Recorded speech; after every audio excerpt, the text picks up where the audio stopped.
ಅದ್ರ ಮಧ್ಯೆ ನರಹರಿ ಅಂತೇಳಿ ಒಬ್ಬ ಕಾರ್ಯಕರ್ತ ನಂಗೆ ಫೋನ್ ಮಾಡಿದ್ರು. ಸಂಜೆ 4:05 ನನ್ನ ಮಗಳು ಬಾಣಂತಿ, ಹಸುಗುಸು ಮಗು ಇದೆ, ನಾನು ದಾಟಬೇಕು. ಈಗ ನಂಗೆ ಸುದ್ದಿ ಬಂತು, ಆ ಲಾಂಚ್ ಹತ್ರ ನಿಂತ್ಕೊಂಡಿದ್ದೀನಿ, ಲಾಂಚ್ ಕೆಟ್ಟೋಗಿ ಅರ್ಧ ಗಂಟೆ ಆಗಿದೆ, ರಿಪೇರಿ ಆಗುತ್ತೋ ಇಲ್ಲೋ ಅಂತೇಳಿ ನನಗೆ ಯಾಕೋ ಅನುಮಾನ ಇದೆ. ಒಂದು ರಿಕ್ವೆಸ್ಟ್ ಸರ್, ನೀವು ರಾಷ್ಟ್ರೀಯ ಹೆದ್ದಾರಿ ಅಧಿಕಾರಿಗಳು ಹೇಳಿ ಆ ಬ್ರಿಡ್ಜಲ್ಲಿ ಒಂದು ಸೈಡಲ್ಲಿ ನಿಧಾನಕ್ಕೆ ನಾನು ಕರ್ಕೊಂಡು ಹೋಗ್ತೀನಿ, ಅವಕಾಶ ಮಾಡಿಕೊಡ್ತೀರಾ ಅಂತೇಳಿ ಗೋಗರ್ದು ಸರ್. ಅವಾಗ ನಾನು ರಾಷ್ಟ್ರೀಯ ಹೆದ್ದಾರಿ ಡಬಲಿಗೆ ಫೋನ್ ಮಾಡಿದೆ, ಏನಾರು ಮಾಡ್ಬೋದು ಅಂತ. ಇಲ್ಲ ಸರ್, ಅಲ್ಲಿ ಇನ್ನೂ ಎಕ್ಸ್ಪೆನ್ಷನ್ ಜಾಯಿಂಟನ್ನು ನಾವು ಇದು ಮಾಡ್ತಾ ಇದ್ದೀವಿ, ಈಗ ಯಾವುದು ಕೂಡ ಡಿಸ್ಟರ್ಬ್ ಮಾಡೋಂಗಿಲ್ಲ ಅಂತ ಹೇಳಿದ್ರು. ಅದಾದಮೇಲೆ ಬಾಣಂತಿ ಅಂತ ಪಾಪ ಹೇಳ್ತಾರೆ, ಅಲ್ಲಿ ಕಂಟ್ರಾಕ್ಟ್ ಏನು ಕನ್ಸ್ಟ್ರಕ್ಷನ್ ಮಾಡ್ತಾ ಇದ್ದ ಬ್ರಿಡ್ಜನ್ನು, ಆ ಲಾಂಚನ್ನು ಕಳಿಸಿ ಅದನ್ನು ಎಳ್ಕೊಂಬಂದು ದಡಕ್ಕೆ, ಆ ಸ್ಟೇರಿಂಗು ಗೇರ್ ಬಾಕ್ಸ್ ಏನು ಪ್ರಾಬ್ಲಮ್ ಇತ್ತು, ರಾತ್ರಿ 8 ಗಂಟೆ ಒಳಗೆ ಅದನ್ನು ಸಾಲ್ವ್ ಮಾಡಿ ಆಮೇಲೆ ಅದನ್ನು ಕಳಿಸ್ಕೊಡುವಂಥ ಪ್ರಯತ್ನ ಆಯಿತು. ಇದೊಂದು ಕೆಟ್ಟ ಘಟನೆ ಒಂದು ಆ ಟೈಮಲ್ಲಿ ನಾವು. ಮತ್ತು ಆ ಸಂದರ್ಭದಲ್ಲಿ ರಾಷ್ಟ್ರದಲ್ಲಿ ಅನೇಕ ಬೇರೆ ಬೇರೆ ಘಟನೆಗಳು ನೀವು ಮಾಧ್ಯಮದಲ್ಲಿ ತೋರಿಸ್ತಾ ಇದ್ದೀರಿ. ಅಲ್ಲಿ ಅದೊಂದು ಬ್ರಿಡ್ಜ್ ಕೊಲ್ಯಾಪ್ಸ್ ಆಯ್ತಂತೆ, ಇನ್ನೊಂದು ಬೇರೆ ಬೇರೆ ಘಟನೆಗಳು, ನೀರಲ್ಲಿ ಮುಳುಗಡೆ ಆದಂಥ ಘಟನೆಗಳು, ಇದೆಲ್ಲದೂ ಕೂಡ ತೋರಿಸ್ತಾ ಇದ್ದೆ. ನಾನು ಯೋಚನೆ ಮಾಡಿದೆ, ಇಷ್ಟು ಕಷ್ಟಪಟ್ಟು ಒಂದು ಐತಿಹಾಸಿಕವಾದಂಥ ಒಂದು ಸೇತುವೆ ಆದಮೇಲೆ ಯಾವುದೋ ಒಂದು ಲಾಂಚ ಇನ್ನೊಂದು ಮುಳುಗೋ ಇನ್ನೊಂದೇನೋ ಆಯಿತು ಅಂತ ಅನ್ಕೊಳ್ಳೋಣ.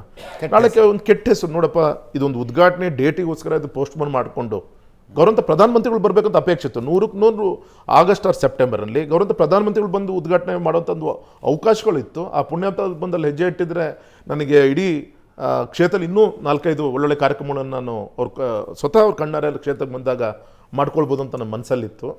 ಆದರೆ ಈ ಅವಧಿಗೆ ನಾವು ಬಿಟ್ಕೊಡ್ಲಿಲ್ಲ ಅಂದರೆ ನಮ್ಮನ್ನು ನಾವು ಒಂದು ದ್ರೋಹ ಮಾಡ್ಕೊಂಡಂಗೆ ಆಗುತ್ತೆ ಅಂತೇಳಿ ಅವತ್ತು ವಿನಂತಿ ಮಾಡಿಕೊಂಡೆ. ಡೇಟು ಫಿಕ್ಸ್ ಆಯಿತು. ತಾವು ಹೇಳಿದ್ದೀನಿ, ನೀವು ಗೌರವಂತ ಮುಖ್ಯಮಂತ್ರಿಗಳು ಬರಬೇಕು. 4 ದಿನ ಟ್ರೈ ಮಾಡಿದೆ. ಪಾಪ ದೆಹಲಿಯ ಒಂದು ರಾಜಕಾರಣದ ಒಂದು ಗಲಾಟೆಯಲ್ಲಿ ಪಾಪ ಅವರು 4 ದಿನ ಡೆಲ್ಲಿಲಿ ಯಾವಾಗಲೂ ಕೂಡ ಮುಖ್ಯಮಂತ್ರಿಗಳು 1 ದಿನ 2 ದಿನ ಹೋಗಿದ್ದಿದೆ. ಇಲ್ಲಿ ನಾನು ಟಚ್ಚಲ್ಲೇ ಇದ್ದೆ, ನಾನಲ್ಲಿ ಒಬ್ಬ MP ಆಗಿ ಅವ್ರ ಆಫೀಸ್ ಜೊತೆ ನಾನು ಟಚ್ಚಲ್ಲಿದ್ದೆ. ಕೊನೆಗೆ ಅವ್ರು ಬರೋದಿನ್ನೂ ಬಂದರೂ ಕೂಡ ಸಂಜೆ 4 ಗಂಟೆ ಬರ್ತಾರೆ, ರಾತ್ರಿ ಕೂಡ ಟೂರ್ ಪ್ರೋಗ್ರಾಮ್ ತುಂಬ ಟೈಟ್ ಇದೆ ಅಂತ ಹೇಳಿದ್ರು. ಮತ್ತು ನಾನು ಅಲ್ಲಿ ವ್ಯವಸ್ಥೆಗಳನ್ನ ನೋಡಬೇಕಾಗಿತ್ತು. ನಾನು ಒಂದು ರಿಕ್ವೆಸ್ಟ್ ಲೆಟರ್ಲ್ಲ 4 ಡೇಸ್ ಮೊದಲೇ ಕೊಟ್ಟು ಅದೆಲ್ಲದು ಕೂಡ ರಿಪ್ಲೈನೂ ಕೂಡ ಬಂದಿದೆ. ವೈಯಕ್ತಿಕವಾಗಿ ಖುದ್ದಾಗಿ ನಾನು ಅವ್ರಿಗೆ ಮಾಡಲಿಕ್ಕಾಗಿಲ್ಲ, ಇದು ಒಂದು.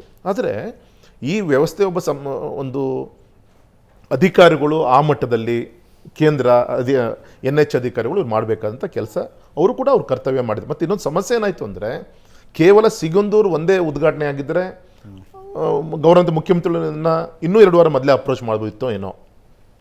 ನಮಗೆ ಇನ್ವಿಟೇಷನ್ ಬಂದಿದ್ದು ಕೂಡ 48 ಅವರ್ಸ್ ಮೊದಲೇ.